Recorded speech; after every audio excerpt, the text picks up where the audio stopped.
Jumlah pelajar lepasan CJ Pelajaran Malaysia SPM yang enggan melanjutkan pengajian ke Menara Gading terus mencatatkan peningkatan daripada 115,939 orang pada 2020 kepada 180,680 orang pada 2021. This is serious. About 10,000 students this year opted not to sit for their SPM. And while the reasons behind this may vary, between some wanting to be a Grab rider or an influencer, while others decided to quit their education to help their family cope with the inflation. That said, we could see these two very worrying trends, which is there is a lack of trust in the education system and the economy is getting tougher on certain families. What are your opinions? Is happening. Do you all know SPM is a stepping stone for you all to unlock more exciting knowledge and experience in your future ahead?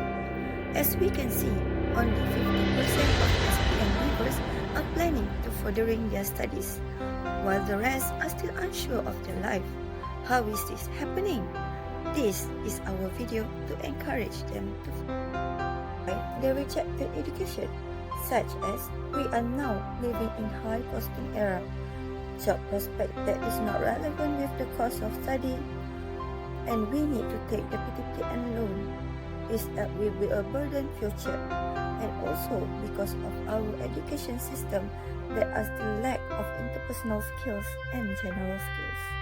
Some of them are even not interested at all in studying before the SPM exam, where some of you are still interested in studying but need to step down as there are many challenges and obstacles. But now, there are so many ways to help you overcome this situation. Please seek advice from study counselors before give up on studying, and please start studying. Where some Gig job is a short-term, project-based work arrangement that falls outside of a traditional full-time employment setting. Instead of being an employee with a regular salary and benefits, gig workers are typically independent contractors or freelance. They get paid for the specific task or project they complete. We to choose our own career path. Making informed decision about career paths such as choosing between different industry or jobs roles. Determine the opportunity available. Exploring diverse options and understanding market demand help in making strategic career decisions. Let's develop into a specific field and knowledge career opportunity. First, epitomize and specialization.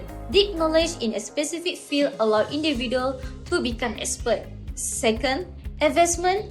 Specific knowledge often lead to opportunity to career investment. Third is job market demand. Certain industry and profession have high demand for specialist skill and knowledge. When you hear the term career, what do you think of? Many people envision a 9-to-5 job or someone pursuing a specialized field. These are both valid examples, but when it comes down to it, a career is a reflection of you and your work. People have viewed careers differently over the years. Decades ago, some considered a career to be working with one company until you retired. Later, others viewed it as working your way up through a specific industry. But nowadays, the workforce is changing at a faster pace. A career can include side hustles or working in the gig economy. Many people are also changing jobs more frequently. Because of the way our workforce is evolving, there's no right or wrong way to define what a career is. For example, let's take a look at Jennifer. She's always been a great creative problem solver. Her first job was helping her parents to run their family business. But for her next job, she found herself in event planning. And while working through both of these, she was also a freelance artist and was blogging on a regular basis. Do you know that by pursuing higher education, we can improve our interpersonal skills? Yes, you heard it right. There are several interpersonal skills that can be improved, and the first one is communication skills. We can improve our communication skills in universities because higher education emphasizes both written and verbal communications. This allows us to express our ideas clearly and efficiently. Second, teamwork skills. Compared to high schools, university students are assessed through exams and assignments, and some assignments are required in groups. And with that, teamwork skills can be developed. And third, critical thinking and problem solving. Higher education enhance and analytical and critical thinking abilities, which help students approach problems rationally and comes up with more rational and thoughtful solutions. And all these skills will benefit us since they are not only essentials in any working settings, but they also essential in our daily life.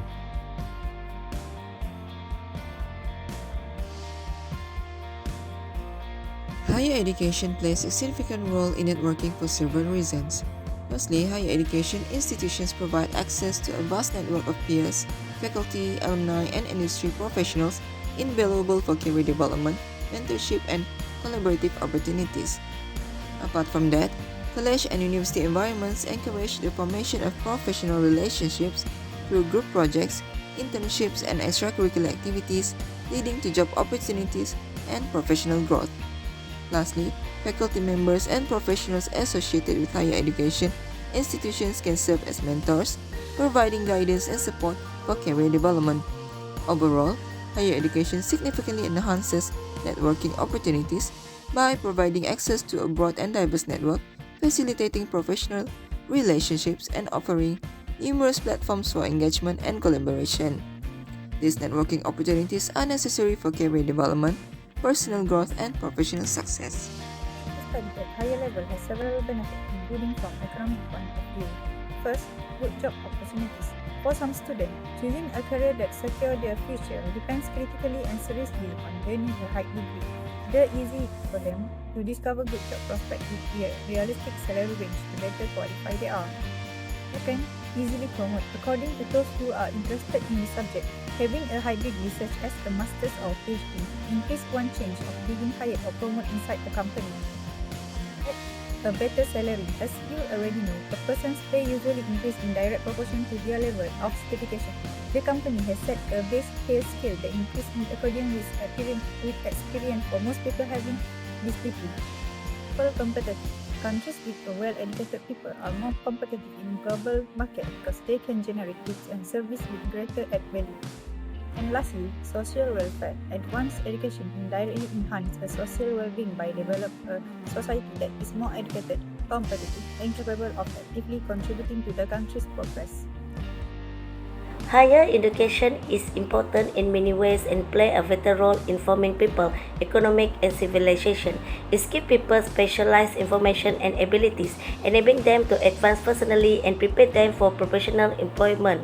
Higher education encourages creativity and social advancement by developing critical thinking skill, problem-solving technique, and wider perspective of the world. It also acts as a pillar for social ability, providing chance for people from different backgrounds to realize their potential. Higher education stimulates economic growth by creating a trade labor force and propelling scientific and technological advancement. In the end, higher education has an impact that goes beyond the individual to improve communities and foster thriving, well-informed global society. You have an opportunity right now that you won't have a few years from now. This is an opportunity of a lifetime. Your family are counting on you to study hard. Your friends are counting on you to study hard.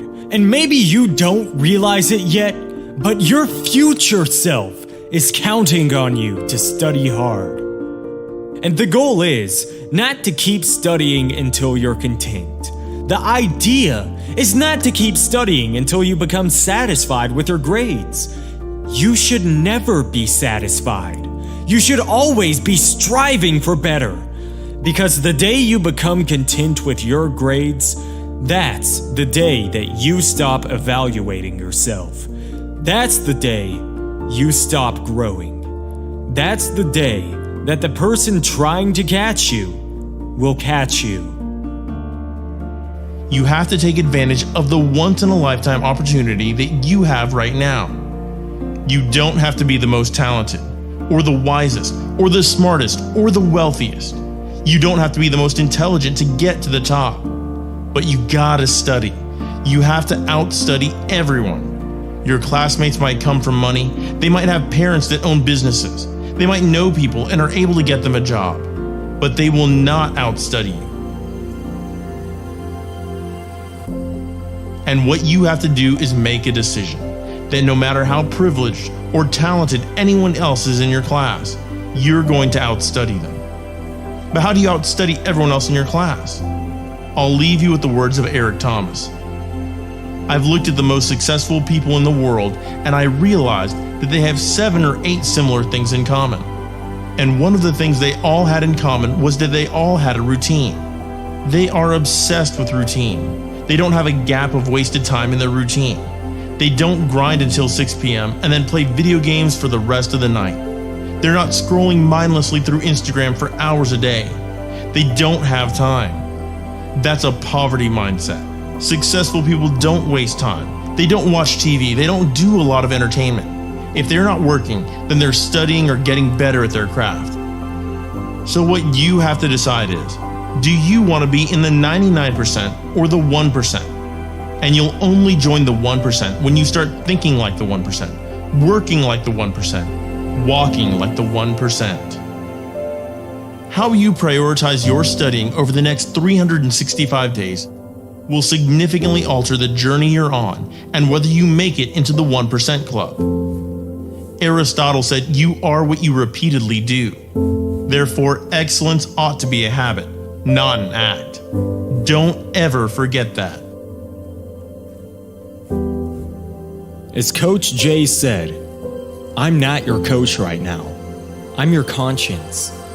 You're in a fight between will and skill. I say will first because that's where you are. You're locked and loaded with skill. You're studying every day. You're putting in your work. You're buying everything. Your books, pens, notepads. You're making the investment. You're living your dream. You're walking like your dream. You're surrounding yourself with your dream. You're studying until late at night and waking up early to do it all over again. You've put your work in. You've got your skill. And now it's the test of your will. It's a mindset thing you're in right now. It's a mindset thing.